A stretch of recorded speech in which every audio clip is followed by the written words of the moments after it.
Hey, I'm Luis. And I'm Luis. And you're listening to the Content is Profit podcast. Today we have a special surprise, a good friend from one of the masterminds that we're in, and she is ready to captivate you with your words. What's happening here, FONZI? What's happening here? Your voice cracked again. But that is right. Today's guest is not just an avid world traveler, but she is a top-notch conversion copywriter and email expert. If you believe pretty words are the key to sell more, grow your business, and help people along the way, you, my friend, are in the right place. Absolutely. Just listen to this. Today's guest has helped her clients generate over 14 million macaroonies. Are you ready to learn how she did it? Keep listening. That is right.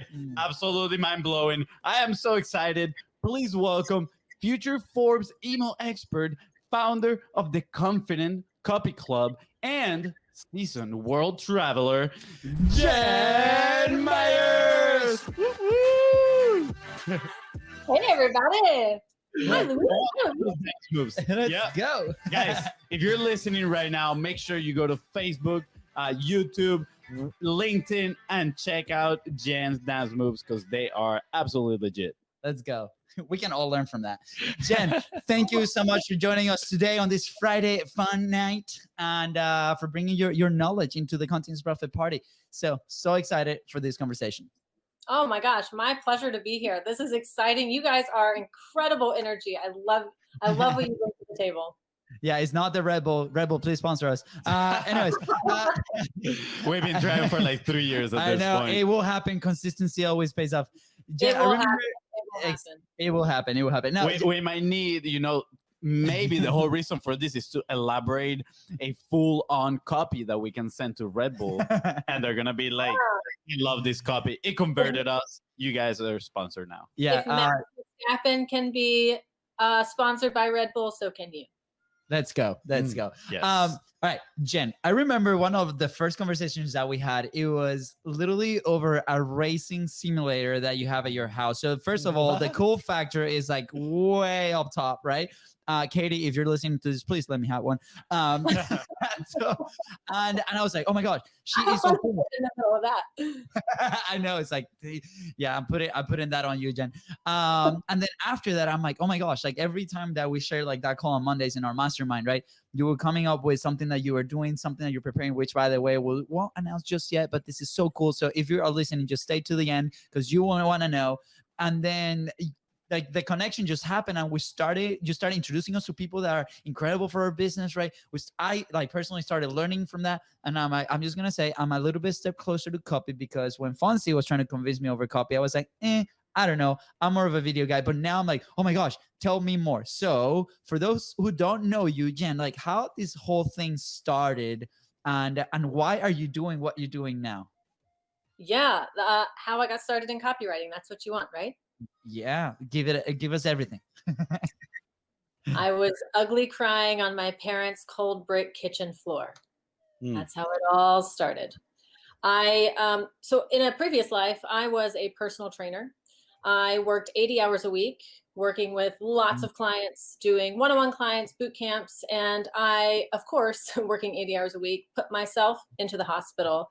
And so I had a good friend who was like, oh my gosh, you love helping people. I've heard of this coaching thing. You should do this coaching thing. It could really help, help you help people without having to work 80 hours a week. And I jumped into it all the way and I loved it. And really quick, I got a bunch of clients.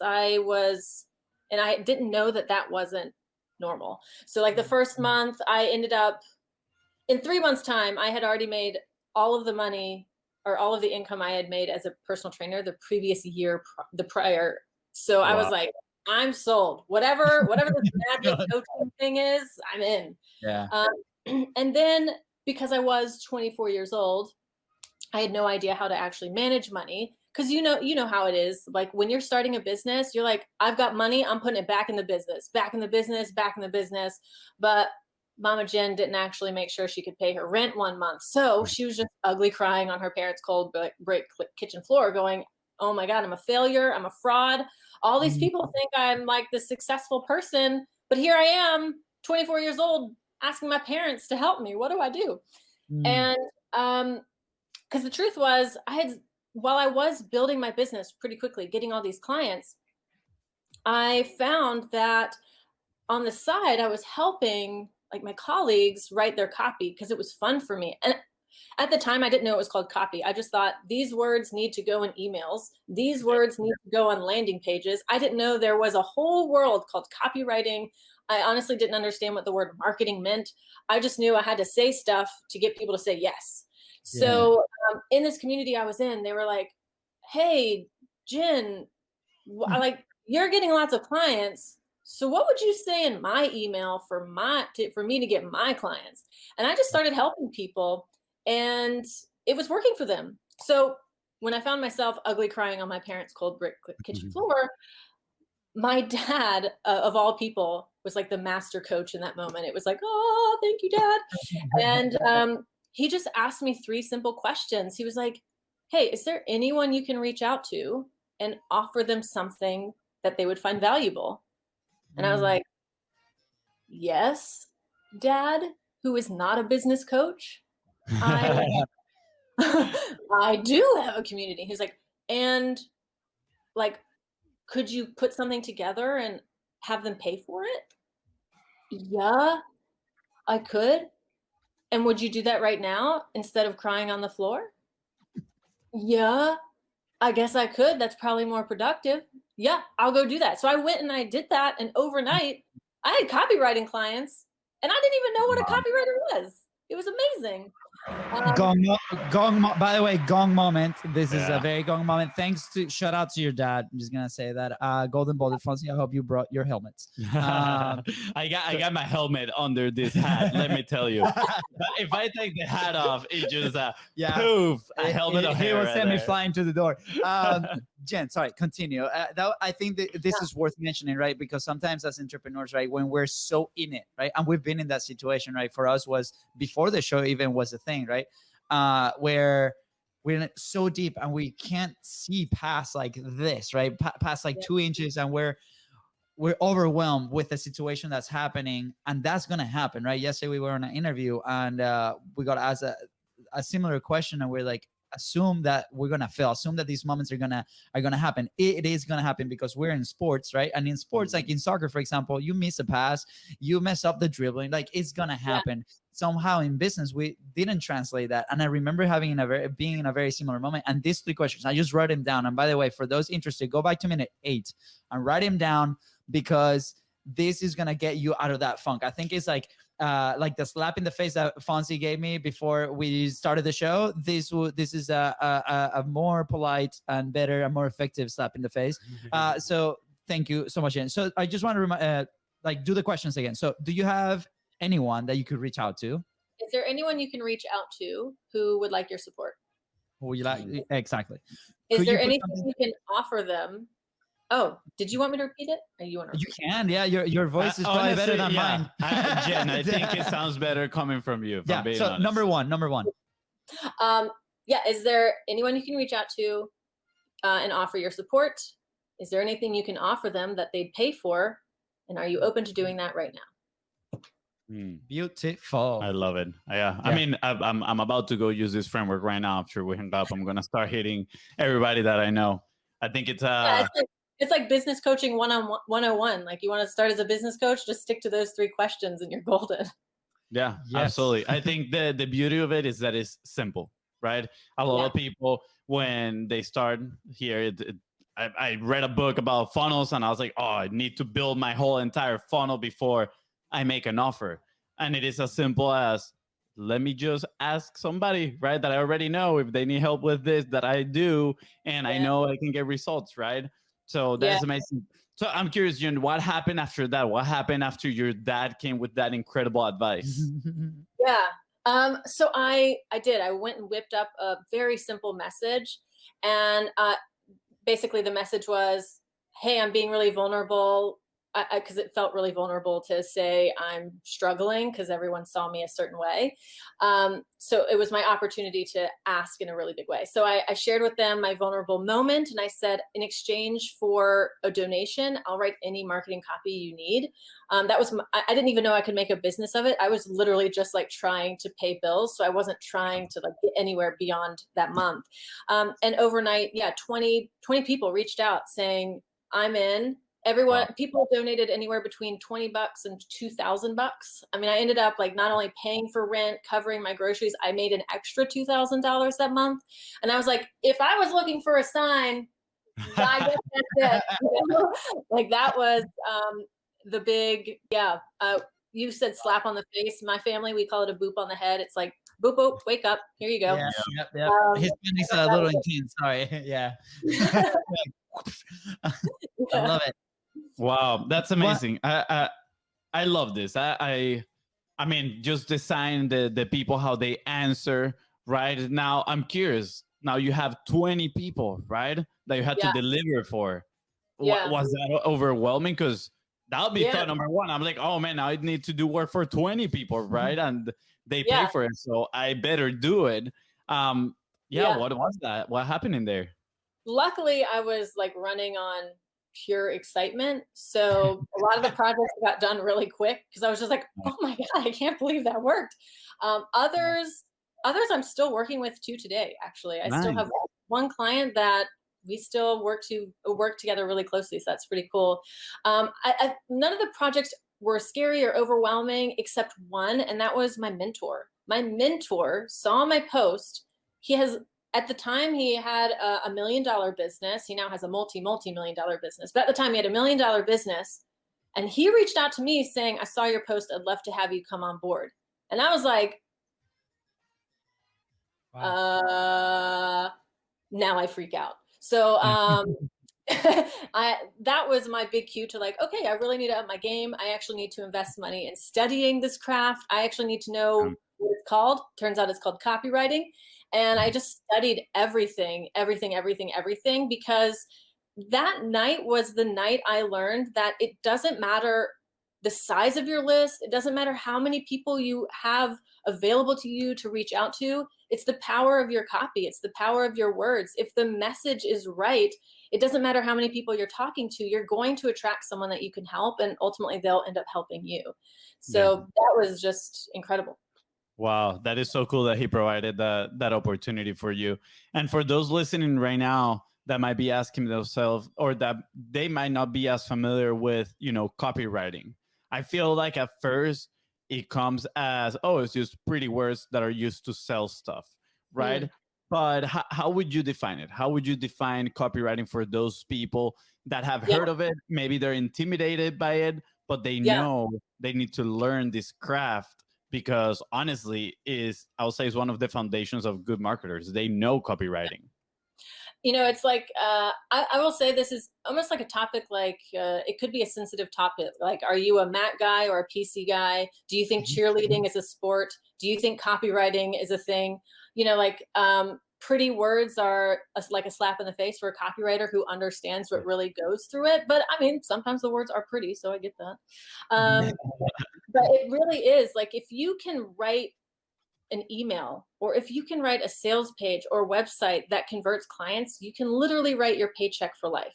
And I didn't come up with that. I read that somewhere. I wish I could remember from whom right now. But it's the absolute truth. I've never wanted for clients simply because I've just constantly focused on strengthening my copywriting. Every marketer will tell you, like, it's been my secret to building my business, no matter what system you use, whether you use PLF launch styles or online challenges or webinars or however you want to build your business or podcasts, there are words involved. So when you know how to make those words work and compel and convert, I mean, you can, the way I say it is, you can make your messaging sing the siren song of sales anytime you want. Yeah. Wow.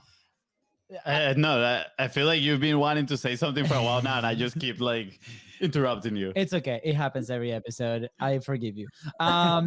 So I'm like I mentioned right before, and I think like in the intro too, right? Like I've never, for me personally, that has been never something that I paid attention too, like, in the fact of I will consume, right? And I'm like, I will recognize like, oh man, that's awesome copy. Like, because I purchased, like my credit card is right there in front of the computer, right? But it was, I never considered like I need to build this skill versus FONZI, right? Like we're very different in that sense. Like for me personally, it was more valuable put the camera in front of my face and start sharing these stories and figure out along the way. Is that part of the process? That's question number one.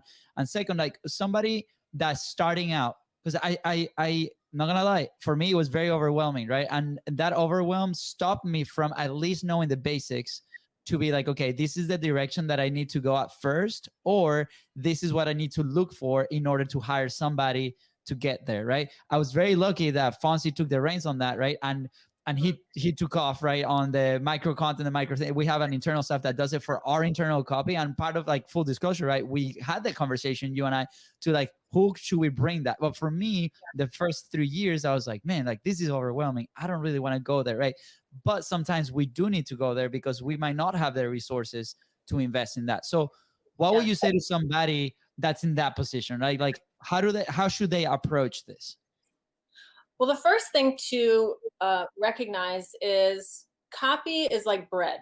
Everyone eats bread, but not everybody takes the time to understand the wheat, right? So we have all bought something because of the words we read. And so like, if you had 1 penny to your name and you wanted to really understand copy, and there was no way that you could invest in something just for whatever reason, the best thing you can do is read the stuff that makes you want to buy. Just study it and ask yourself, why does this work? Why did I feel an emotional pull? What were they saying? How were they connecting with me? What was it that made them understand me so well? Just get really curious about the copy that already attracts you. That's really where I started. And in fact, my start in copywriting, which really just started in a love for writing in general. If you pick up any fiction book and you read the first line, if that first sentence in that book makes you want to read the second, it's hot copy. That sentence carries so much weight. It has to say, hey, these next 400 pages are worth it. And that's a big investment. So something I like to do when I'm already not writing or studying copywriting is just read fiction books, because I love that first sentence. Does it already make me want to lean in? Does it make me ask more questions, right? Like one of the most famous first lines is, I am Ishmael, call me Ishmael, right? What? Why should I? Who are you to say that? And why are you telling me? And why is that important? Right? Like it makes me want to keep learning more. Interesting. So, I mean, that was so good. I'm about to like go see. Well, I don't have fiction books in here, but I will like go to Second and Charles and be like, "What's up? Let's go." I do enjoy some fiction books. I need to read more of that. And I actually, that's one advice that a lot of copywriters say, right? It's like read fiction books, right? It just gives you such a good idea to. I mean, there's a lot of storytelling too in copywriting, right? Sure. The stories help the emotional side of people, and we mainly buy emotionally, and then we justify it rationally, right? So it's important that we know how to not play. That sounds very, very bad. I was gonna say play with those emotions. we need to learn how to talk in those terms. I guess I see that you want to say something about that, Jen. Yeah, you're not far off. I saw you catch yourself wanting to say, I don't want to say we're playing with people's emotions, but you can be playful with those emotions. You can view yourself when you go to write. Like sometimes it's important to write without the pressure of it needing to go out into the world, just so you can see what it's like to see, how can I evoke a certain emotion? Let me take one sentence and write it again and again and again and see if by mixing it up and saying it in a different way, it evokes a different emotion. And that's totally fine. You can be playful in that way. Yeah. Awesome. I love that. That makes me feel better. I really appreciate it.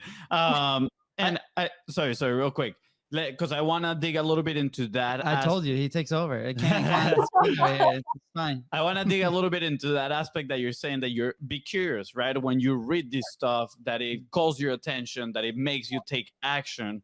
I feel most people don't do that, right? Especially everything is very fast paced. We just want to go, go, go. But if we take the time, I think we can really discover some of these secrets. So could you please repeat some of the questions that we might be, we might have to ask ourselves so we can discover what is the thing that is working? Yeah. When you find a piece of copy, whether it's a sales page or an email or a website or an opt-in page, that really resonates with you, where you find yourself leaning in, you can't stop reading, and you're like, I don't even need this, but I want to buy it. I would take the time or set aside time, because we all have time, right? Like if it's on our phones, we have time. Then just read through it and when you find a sentence that like, wow, that just, boom, that got it for me. Ask yourself, why is that? Why do I like that so much? What is it about this that's making me lean in? And basically you're going to get to you'll get to the conclusion that they really understood their audience, that they really understood who they're talking to, and that there's an authentic voice behind it. It's not just formulas and frameworks, but they've actually infused their own personality into it. So you feel like you're talking to a real person, even though it's words on a page. Yeah. As you're explaining this process, right? I'm going in my head with when we started with video, right? And it was a similar process, right? Just the reps was alive, right? And I remember that FONZI struggled a little bit more to find his own production framework when we did the first 45 live, right? Yeah, hashtag perfectionist. But I remember I'm like, yeah. So, and I remember like I thought to myself, if I need to produce this every single day for 45 days, how can I put it in a way that is very simple for me? And for me, the answer was, I am going to think about something that happened today or yesterday, and I'm going to tell that story, and then I'm going to relate it somehow to my business. And what I found was every time, like the process of thinking of that story for the first 3 days was really challenging, right? Maybe like finding that copy, right? But then it became a little bit easier. And then I started to recognize, and I started to be a little bit more aware of those stories or where to find them, and then how to twist it to relate it to my business. And I remember sharing a story about my two dogs fighting against each other, and then we ended up talking about content, and it made total sense, right? And I thought that exercise was so powerful, right? And as I listened to you go through, okay, what would be like my framework to go over this is putting in the reps or finding those moments, right? In my case, were those stories, right? To find the relationship, right? And never run out of content. But in this thing, is the same thing. It's like, how do I find those lines? How do I find those sentences that pique my attention, right? That are gonna be like, okay, how can I later apply that into what I do and evoke those emotions? So there's a lot of similarities, right? And obviously content for us, video has been huge, but at the same time, copy and copywriting is so important, right? Without that, we cannot relate to many people, right?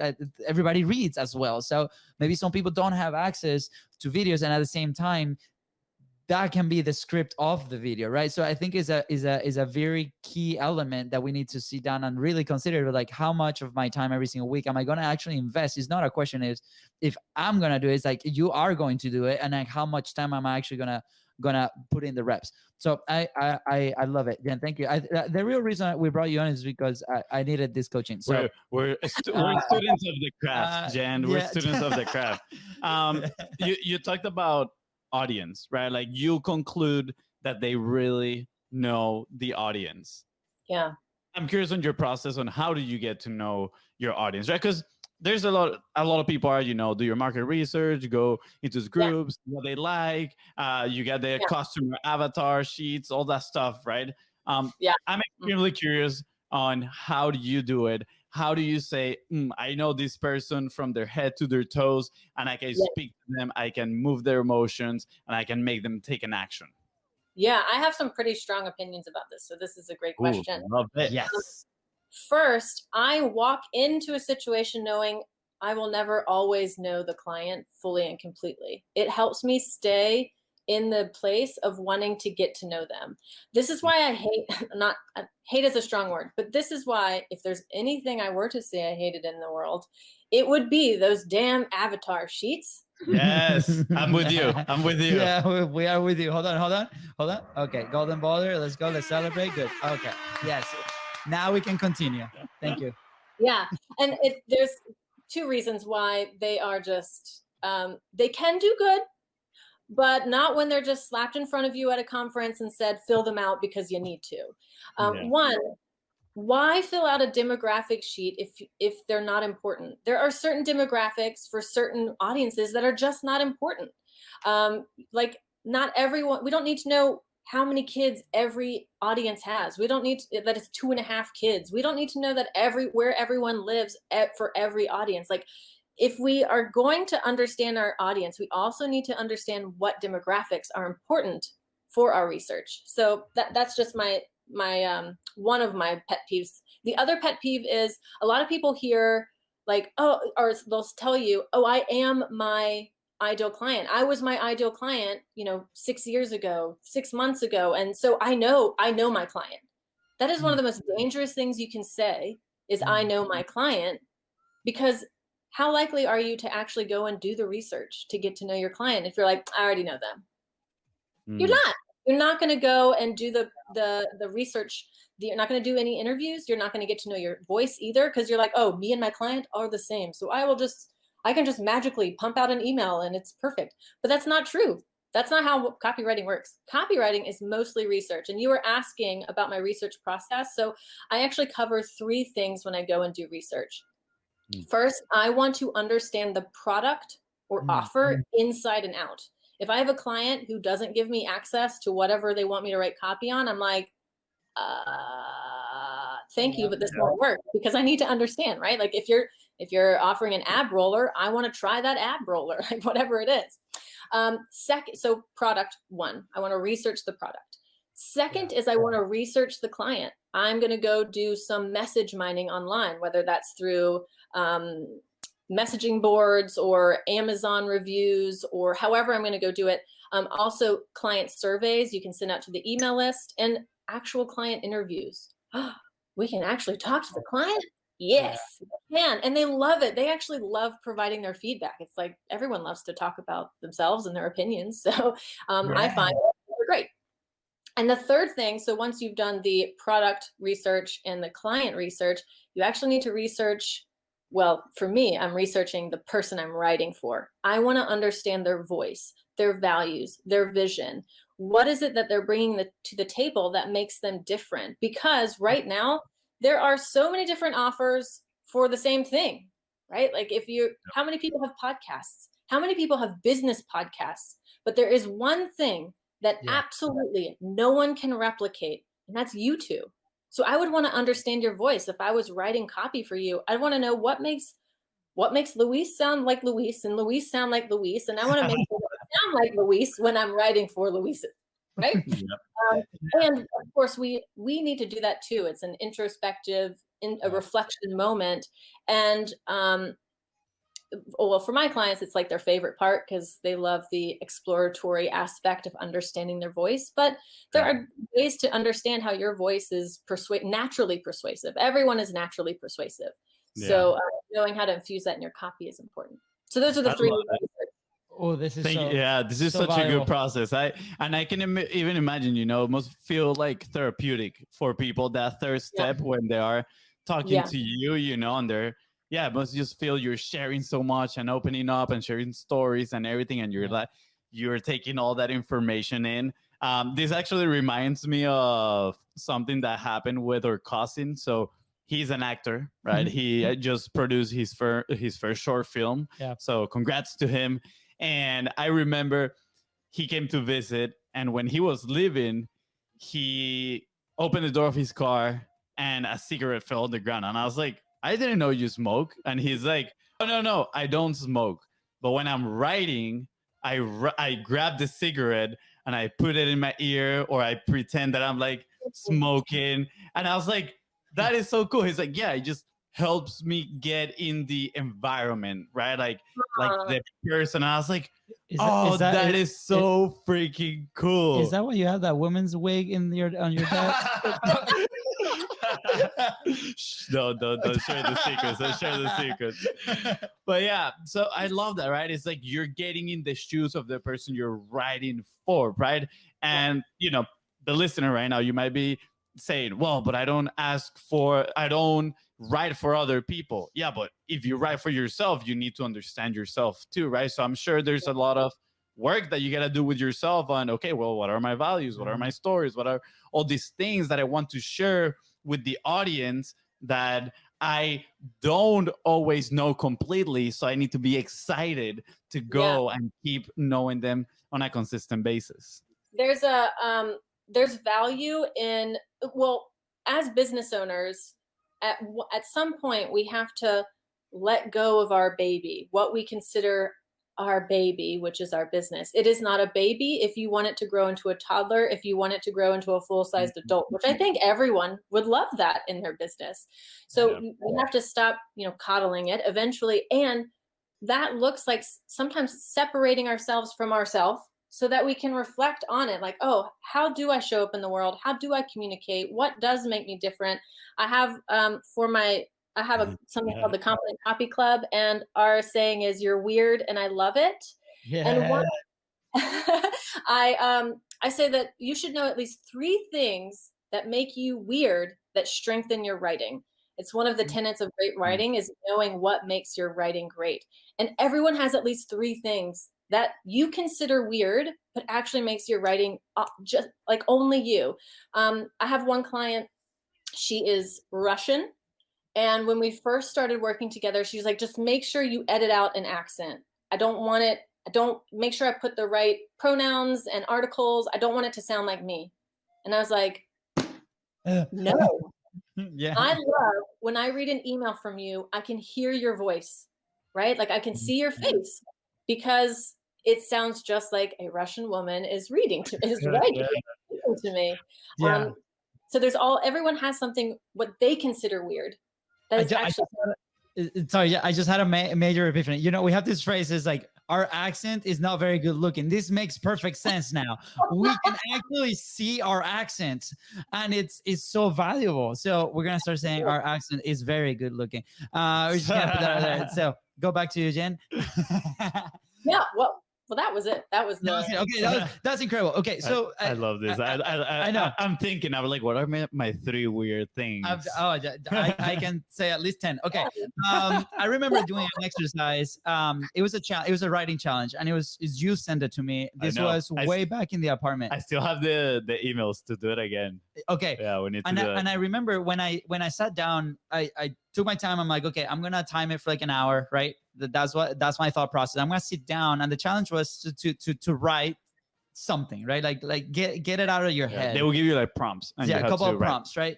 And it's posted on my LinkedIn, and it's probably the one thing that I wrote that is there, like the only thing, right? But I remember when I sat down and without any pressure, I was like, okay, in an hour I gotta write. I didn't put any alarm. When I lifted my head, it was like 2 hours, and all I did was like continue to write like without any stop. And that exercise for me at that moment helped me a lot. And I'm like, wow, I did not expect this to come out of my head and my hands, right? And I feel like a lot of people assume the worst before even trying. So I really want to encourage everybody, and maybe like this is something that we have to do again, like because obviously we're on video, we're on camera most of the time, so just to sit down and do it. And the second time I did it, it wasn't with the purpose of like, hey, I'm gonna do a copywriting thing, I'm gonna do this exercise. It was when my dog Siggy died. He was my first dog, and he died very suddenly, like this year. It was really like 3 months ago. Like 3 months ago, and it was really challenging for me personally because we didn't expect it. And I remember feeling a certain way, and it was like heavy and like, man, what's going on? And I felt this urge of getting something out, right? So my way to getting something out was video. And at the time, I'm like, I don't think like this is not a scar. This is a wound. I'm not ready to share this. And I remember I sat down in a coffee shop and just wrote something, and it came out with the emotion. I haven't read it since, but I remember like I put it on paper. and that was it. It's like this emotion just drained, and I'm curious to go back and read it again. But something like that, would that help? Like, is this something that people do in the copywriting work? Because now I'm putting the pieces together, right? I feel a certain way. I'm gonna put it on paper, right? It kind of encapsulates that, and then maybe I go back and I'm like, okay, I wrote this when I was feeling this way. Can I revisit it, see what happens, and maybe if I want to replicate that emotion, I can maybe replicate that way that I was communicating. Is that a thing, or am I just like pulling it out of my butt? So I don't know any other copywriter who teaches using that specific creative writing tool to write copy, except I do know that I do. Oh, because I knew that there was like some sort of synergy here. Yes. Well, so there's two different types of creativity. It's the creativity that has to get out. It's not that we need to say something. It's that we have to say something, right? Like, yes, that feeling where it's like, if it doesn't get out, something will happen even worse than this feeling. Like, it has to get out. Or it could be gratitude that I just have to share it, whatever it is. In that way, that's what everyone talks about when they say, I just wanted writing to be easy. I want it to flow. I want it to come naturally. What they're asking for is a very intense emotion that has to get out. And they don't realize it, but that's what they're asking for. So that's one way to write copy. And it's also the way to write inconsistent copy, because, oh my gosh, if every day was like that, you don't really want that. You don't really want to be like a constant roller coaster just so that you can create something. I mean, that's all the great artists, right? Like, they're the ones that end up, going crazy because they constantly need their muse, and that drives them crazy. So that's one way. And when it comes like a freight train, and you follow it. You write down whatever comes in, because you won't remember it 30 seconds later. Yeah. The other way to be creative is to schedule creativity, and it can be structured.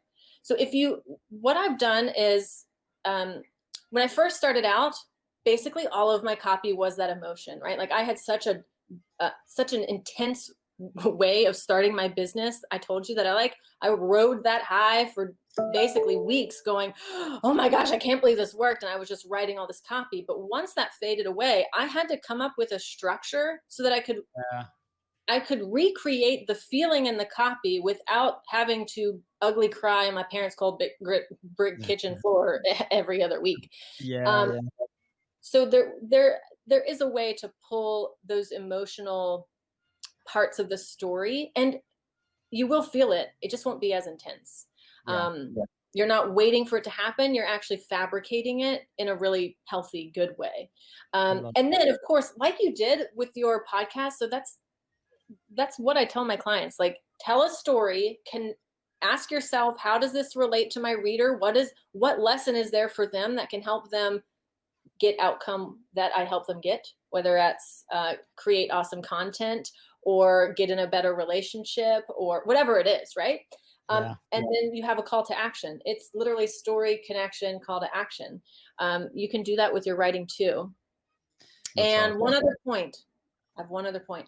For you, if you struggle with writing, but it's really easy for you to talk, why not talk about it and have it dictated?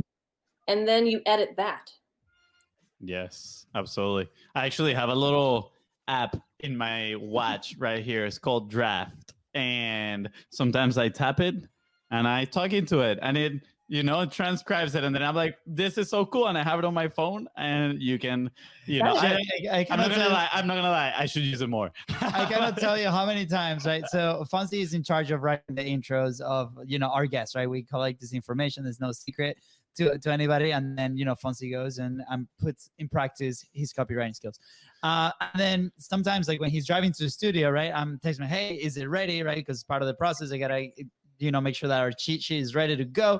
And he's like, yeah, I'm doing it in the car. I'm like, what?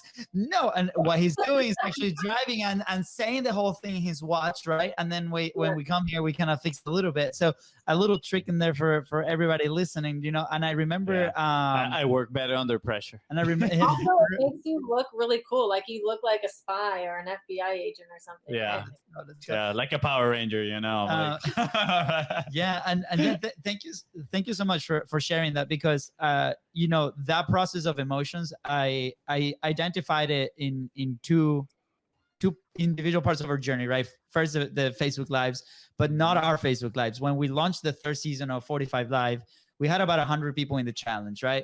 Showed out, I think like 30% like actually finished the all 45 days as in the challenge, and about 10 finished all 45 days, like 10 people, right? Shout out to those 10 people. But I remember about day 10, like everybody's on a high, right? We're doing this, like we're excited, and including us, right? We were part of the challenge. Yeah. And I remember day 10, we had a call, and it was like a Friday call, like a happy hour where everybody was sharing how we're feeling, what are we doing, like the wins of the week, right? And the comment there was, this is becoming a little bit of a challenge, because we saw that initial excitement. We were like full of energy, full of adrenaline. We're sharing these stories, and all of a sudden, right, day 10 comes, day 15 comes, and we're like, oh, so we call it the hump, right? 10 days, 15 days, the hump. And we were like, we went through this, right?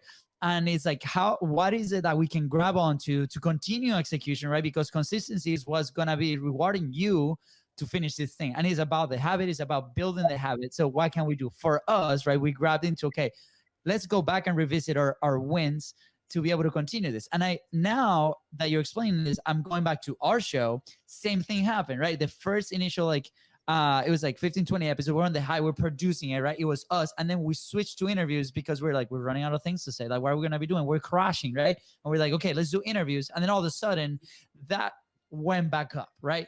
So I'm relating this to the roller coaster of emotions and try to avoiding it. So for us, the lesson was, okay, we found that having this conversation with other entrepreneurs is going to help us stay consistent and find our craft when it comes to live shows and live streaming and so on. So when it comes to writing, you already share a couple of them, but how can we stay consistent, right, over time, continue to improving our skill? That's a great question. So when it comes to consistency, I think you told about your story, which actually brings up a really good point. So there's a certain point where it's just pure excitement. It's really fun. And you're like, yeah, I'm going. And then it's like, you wake up one day and you're like, blah, I don't want to do any of this. Or it's slow and steady, and just like a little by little, you're just like a little later, and then all of a sudden you're not doing it. And that, I think the important thing to note there is that's not an indicator that you should stop.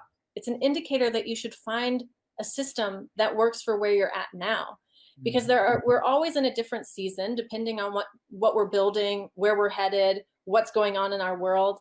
And so those first 10 days, excitement is the way. That is the way. But after that, there comes that settling, not in a bad way, but just that settling of the energy where it's like, okay, now I want to make this lock in and be real. When I was a personal trainer, a lot of people would start really excited about working out at the gym. And then what happens? 3 days, 3 weeks, 3 months later, they stop coming. And it's not because they weren't able to make it work. It's that they thought they weren't able to make it work. It's that they weren't seeing that they could just course correct and get a new system in place that works for them where they're at now. Because our motivations change. When we, like for the fitness, most people start working out to move away from something. They start working out to move away from being overweight, to move away from diabetes, to move away from a broken heart sometimes. Exactly. Wow, you just read about that. It's very true. It's very true. But when that starts to shift inside of us, well, what's going to happen? The external is going to shift too. So that also means that we have to find a new way, a new reason to show up, a new why, a new mission, a new system to get us to want to show up. Yeah. Did I answer the question? Yeah, absolutely. And I'm going to illustrate it with a quick example before FONZI goes. Like, we had Tony, huge shout out to Tony, and he was publishing his lives, right, on one-on-one. Like, he was sharing value about the thing that he does, right? And day 10, the hump comes, and we're like, man, like, I haven't seen results. Like, the exam is done. Like, what am I doing now? And I think this was the natural, like, now I wrote it down. Excitement, settling, new reason, like the 3 steps, right? How do we find that new reason? And it happened very naturally because we asked some questions similar to what your dad asked. It was not as perfect, but we're like, how can we reframe this, right? We need to continue to publish, but where is your closest opportunity? So he was trying to sell a digital product, like a digital add-on to websites, one-on-one. I mean, like, who has your clients? Your agencies, web agencies, right? What about you go and have conversation with those guys, and then on the back end, we continue the conversation and see where it leads, right? Because that agency has potentially between 50, 100, 150 websites that your software works really well with them. And on top of that, agency gets a kickback, the client gets a tax kickback with your product, right? So everybody wins. Yeah. And that was, we got excited, we settled a little bit, and then we found that new thing, and immediately he was able to like re-excite and re-continue and do it. And that he was one of the people that went all the way back to the final 45 days because he found that new thing. So with that in mind, and thank you for like laying out that way, because by the way, that's going to become the framework for 45 Live again. So it's going back and be like, okay, where is this? It's okay. It's just a hump. What is that new reason? What is that new angle? So I can stay consistent. And if we are aware of it, it's going to be easier to continue. So thank you, Jen. Appreciate it. Yeah. You almost want to expect the hump, expect there to be a hump. And another thing that really helps is actual support, like getting, like in the gym world, when people start falling off, that's when we see them coming in for personal training or for joining a group fitness class, because they're like, I'm not showing it up anymore and I need to show up. So they invest in one-on-one personal training or join a group fitness class. In copywriting, it's very similar. That's people are coming to me, whether they either want me to write their copy for them, which there is a season and place for that. But then they also want that support where it's just like, I just need to know that I need to show up. Like I'm going to get you or someone to look at my copy, so I need to write it, and then I'll keep moving forward. That's what's going to motivate them. It's like you have to find what is it that's really going to get you going. It reminds me of the minimal viable content, right? There's this book called Tiny Habits from Dr. BJ Fogg, and he talks about minimal viable effort in his book, right? We related it to content. But pretty much is, hey, like you cannot rely solely on motivation, right? When you wake up in the morning, you're super motivated to go on a run. And then if you don't do it in the morning, guess what? It's going to be very, very challenging at night to go and do the run, right? So I think it applies the same thing here. Sometimes we're extremely motivated, but we cannot just rely on that. We got to find the environment or the processes, simplify it, right? Remove the friction. You said here, schedule creativity, right? Structure it. I know of a lot of copywriters that are like, I'm just going to sit down 9 a.m. in the morning, no distractions, and I'm just going to write, right? Comedians like Seinfeld, he does that. Great copywriters like Eugene Schwartz, he used to have a timer, 33 minutes. I remember it. He puts the timer for 33 minutes, and he's like, even if I just have to stare at the paper for 33 minutes, that's all I do. Like, I'm not sitting there, and after that timer is done, I stop it, then I give myself a break, I recharge, and then I come back another 33 minutes, right? So I think that is a key part of it, that structure, right? Not just rely solely on motivation. Jen, this is a question I've been like dying to ask you from the beginning, if I'm being honest. I read in part of the information that you share with us about the 8-minute email method, right? Because I think this could be very helpful for people that are like, okay, let's kickstart this copywriting journey, right? Like, let me get the reps. Because I feel like sometimes the thought of having to sit there and stir at something, right, to have to either come up with an idea or put thoughts into a piece of paper can be a little bit intimidating and might stop people from doing it, right? Which I think that could be a whole topic of its own. I've been reading a book about taking smart notes, and that you don't really have to like stare at a white piece of paper, whatever. That was a tangent right there. But Jen, tell me a little bit about the 8-minute email. So this is my take on Eugene Schwartz's 33-minute writing sessions. In this day and age, 33 minutes is a lifetime when we're used to getting everything in seconds. So what I found is most people will sit down for 8 minutes and write something. And of course, I do bring in another element to make it even easier, but basically it sounds just like it sounds, or it is just like it sounds. You're writing for 8 minutes. But what you do beforehand to set up the 8 minutes is the important part. So if you don't have an email in front of you that you want to edit, or an idea of what you want to write, that's okay. What you need to do is write at the top of the page the goal for your email. And the goal is your call to action. Like, I'm inviting people to my podcast. I'm inviting people to this webinar. I'm telling everyone enrollment opens for the Confident Copy Club next week. Like, whatever your call to action is, you write it at the top. That way, you know, like, you're focused. The next thing you want to write is who it's for. Who are you writing to? Now, you may think, oh, I already know who I'm writing to, but we've already had that discussion. You write it anyway. Even if you wrote it the last time, you write it again, because the more you remind yourself who your people are, it just gets you in the mindset. And then what you want to do is, I like to employ something that all athletes use. This is science-backed. It's not just like, guessing that it works, but it's visualization. The greatest athletes use visualization to get to their end goals. So basically what we do is you close your eyes, and you can close your eyes right now if you'd like.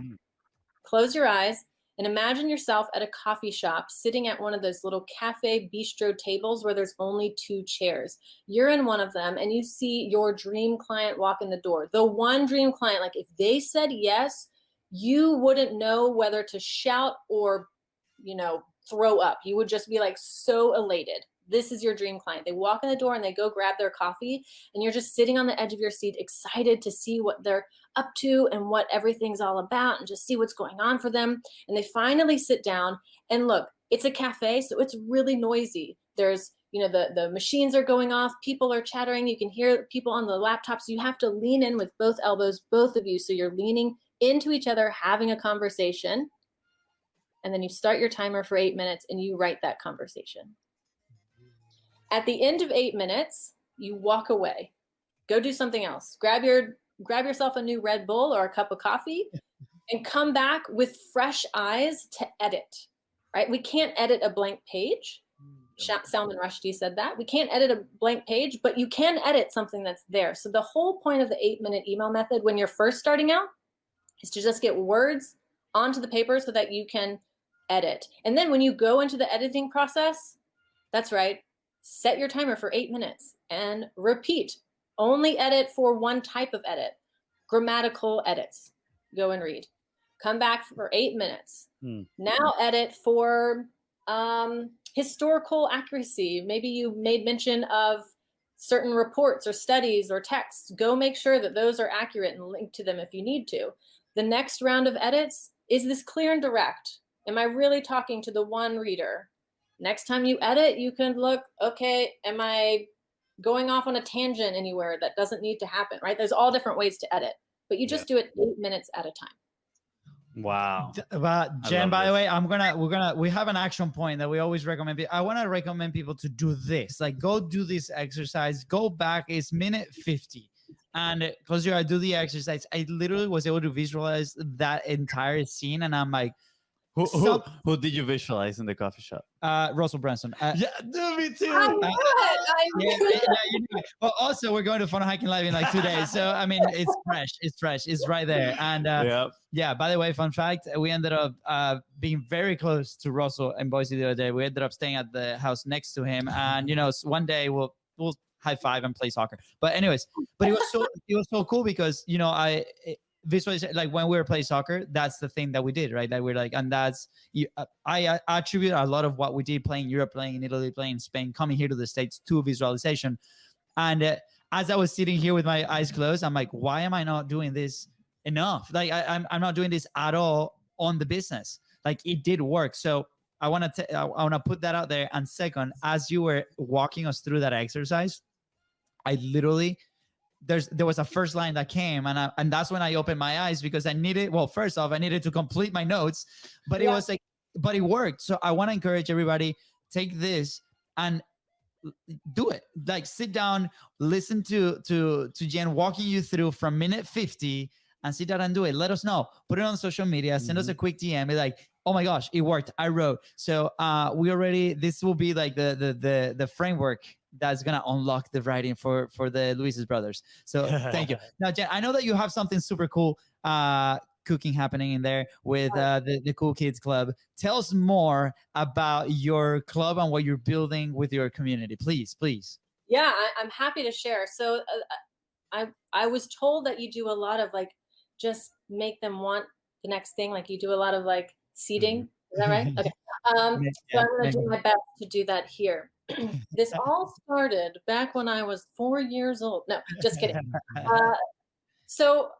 When I first got into copywriting and I was just soaking up everything I could, I was at a conference and I was talking to this guy who, it was interesting. This was a very spiritual oriented conference, lots of coaches and healers. And this one guy, he was dressed like to the nines in a 3-piece suit, greased back hair. Like he didn't look like he fit in, but something told me I was supposed to talk to him.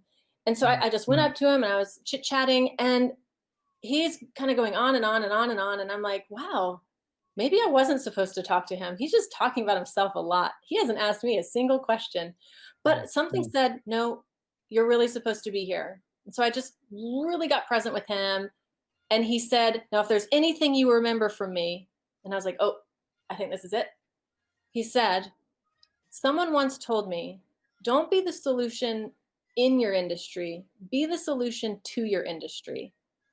And I stepped back and I was like, that's it. That's what I'm supposed to hear. And I thanked him. I was like, it's so great meeting you. And I peaced out. And I just kind of sat with it. I was like, I know I'm supposed to do something with that. I don't know what it is. So I put it on the back burner. Fast forward 3 years later, and I've now really understood the online business world. I've had the chance to work with hundreds of clients, everywhere from people who are just starting out, brand new coaches, healers, business course creators, all the way up to multi-million dollar business owners. And I see that there was a giant hole in the industry. And that was, you either had great copy because you knew it, like you learned it and you dedicated to it, or you paid top dollar for it. But there was no real other option. You either had to pay a whole bunch of money or figure it out on your, invest in a bunch of programs to figure it out on your own. And at that time, I was doing a lot of exclusive copywriting trainings for masterminds, these high-end masterminds that were anywhere between $20,000 and $75,000 just to be part of the mastermind. And then they would get copy calls with me. And I would hear consistently from every cohort that would come in, this is the most valuable part of the mastermind. This is the most valuable part of the mastermind. And I'm like, okay. And so, what do I do with that, right? Like, I'm happy to hear that. What do I do? Yeah. And a couple of months ago, it really clicked in for me. I had some clients tell me, like, we were wrapping up a program and they raised their hand. They said, Jenn, we all voted and you're not stopping these calls. We want to continue. We would like to support. And I was like, thanks for letting me know. That's great to hear. And I sat with it and I was like, oh my gosh, this is it. This is what all of those pieces started to fall into place. And then from my personal training background.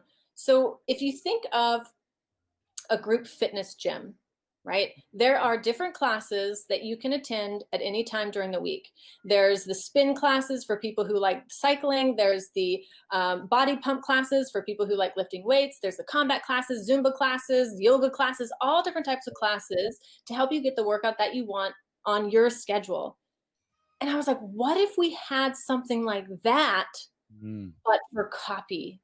What if people could come join a club, a gym, although it's not called a gym, could join a club, and at any given time during the week, they could get the support on their copy that they need. And that's when it hit me. I was like, oh, that's it. The solution to my industry, not in my industry. Yep. Because the truth is, $10,000 projects isn't in everyone's budget, but that's what one single sales page costs for a lot of high-end copywriters. So it wasn't always in our budget. We know it's not always in yours. So I've put together what's called the Confident Copy Club, and it is a grassroots process. So we are growing into, the big vision is that we have 10 to 20 copy calls each week that you can come in, and we have an email lab, a website lab, a sales page lab, Facebook labs. And currently what we've started with is just that writing lab where you can bring any kind of copy you want. We have multiple labs per month right now, but we're growing into multiple labs per week. And it is just like, you guys have probably experienced it where you're like, oh my gosh, I've finally figured out what I really want to put out into the world, what I really know will help move the needle forward more than anything else for my people. This is it. And this is it for me. Oh, no, wait. There we go. Please. Yes. By the way, I add the micro copy club in there, because everybody that goes through that, please send them back to us, because we need that. So yes, please. This is such a cool idea. Yeah, can we apply that something like to us? It's content wise somehow. Yeah, you absolutely can apply. Yes. So the Confident Content Club. No. I love the structure, right? And I personally also come from the fitness industry. Like I manage fitness studios, boutique fitness studios. And as you were explaining this, I was like, that makes sense. That makes sense. So much sense. A little bop. Bill Bop. Yeah, like your family. There we go. Full reference. But I love it. So where do they go? Wait. I wanna say something too. I love it, Jen. I love what you're building. I think you're gonna be like the next Peloton of copywriting. People are like, they're gonna be like, I just don't want to have, a strong body. I want to have a strong mind and a strong, ability to write high converting copy. So yeah, I think it's great. I absolutely love the idea, and I'm sure you're going to be extremely successful with it. Thank you. Okay. Now yeah, you can go. I go? Okay. Yeah, I needed to say my comment. I love the fact that your name is like, I know this has a name. I just don't know how it is, but it's the Confident Copy Club, right? That is like starts with the same letters. Yes. That is very smart. It's so easy to remember. Yes, and when we write it, it's actually capital C, capital C, capital C, LUB, club. Ooh, I like it. I like it. Hashtag Gucci. Okay. Yeah. Where can people go to go sign up? Yes, the fastest and easiest way. So right now we are taking applications for people to join. And so what you want to do is actually opt in for my email list. Just join the list and shoot me an email and say, Jen, tell me more about this Confident Copy Club. So what you want to do is head to my website, which is jennmayers.com, JENNMAYERS.com, and opt in for the freebie, which is 7 ways to multiply sales in your emails. I could talk on and on and on about that, but basically you're going to find out that there are 7 main objections that people have when buying your thing, and there are multiple ways to cover it depending on how that objection shows up for your audience, and that freebie is going to give it for you so you can ramp up your sales in your emails if you want 5- and 6-figure sales. So I would go download that. Once you pop into the list, you can shoot me an email and say, I would love to talk more about the club. So good. Yeah. Yes. People go and do that right now. That is www.Jenn, JENN, Myers, MAYERS.com. And you guys know what to do. Just subscribe to her email list and then tell her, Jen, I heard you in Content is Profit, and I want to be part of the club, but remember to write club with 3 C's, okay? Yeah, also very easy for you. Just scroll down and click the link. It's gonna be right there. That too. Yes, that too. Last question, Jen. This has been a pleasure. Wow, so fun. Mm-hmm. Time flew by. I'm like looking at that was my alarm to go get Luca, by the way. It's like, you gotta go get Luca. So anyways, Luca can't wait because this is so good. Katie, you're not listening to this. Okay. Where would you be if you did not publish, right? For you, publishing is a little bit different than us, but you have been very consistent with it. Where would you be if that never happened? If I never published an email or any kind of copy? Oh, I mean, the obvious answer is I wouldn't have a business since I'm the copywriter. But I mean, the first thing I ever wrote was a letter to Santa Claus that my mom had to dictate because it was, I had to get it out, and it was a certain way I wanted it written to Santa Claus. And if I think that I never wrote that letter, I feel like I'd miss a part of my personal self-expression. I'd miss being able to share who I am with the world. And I can't think of a better reason to be here and to connect with other human beings. Just not being able to publish would make things great. Yeah. Would you be in the brick kitchen, on the ground maybe still? That's right. Oh my gosh. I would still be crying. Snotty tears running down my face for 7 years straight. That would be terrible. That would be terrifying. Yeah, I think you would be a little dehydrated at this point. But thank you for sharing, Jen. That was a great question. I can really tell you are passionate about this. You're passionate about bringing this to other people's life.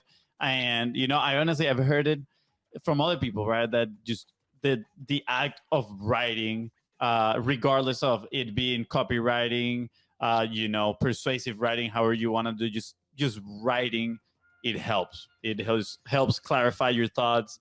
Sometimes you just, like my brother, you need to write to get things out of your chest. And I think it's a practice that people need to do more. And personally, looking at myself, I'm like, man, at first I didn't enjoy it at school, but it was because I don't think they teach you with that passion, right? Like they just teach you in an academic way that you're like, oh, I just have to do it because it's work, right? Yeah. Instead of how can we teach people to write so they love it and it becomes a part of them. It just helps them be better at the end of the day. Hallelujah. Yeah. Anything else you want to add before we head out? Oh man, just massive gratitude for you two. Thank you so much for inviting me onto the show and letting me hang out with you guys for an hour and 10 minutes and 25 seconds. I mean, this is just been so much fun. Thank you, Jen. I appreciate it. This is also good. Yeah. I have two more things to say. Wow. Yeah. Okay. Number one is I just subscribed to your email list right now. So let's go. There we go. And number two, Jen, we might have to do a second episode all about your world travels because I had that question too from the very beginning, but I didn't see quite the right moment to be like, "Ooh, so tell me about your travels." Like, in the middle of copywriting, and it's like, "Yeah, so tell me about your world travels." So we're gonna have to talk about that one day. I 100% agree, and I'll leave you with a cliffhanger. Be sure to ask me about Mislav the chef. Oh, okay. Mislav the chef. Yes, if you want to know about Mislav the chef, please let us know on social media so we can have her back. You're gonna come back anyway, so it doesn't matter. But tell us anyways. All right. With that said, thank you so much for coming to the Content Profit Podcast. Go ahead and follow the show on your favorite platform and on social media at BIZBROS. That is right. And if Jenn here help you level up your copywriting game, please don't forget to share this episode and leave a 5-star review. See ya. Bye, guys.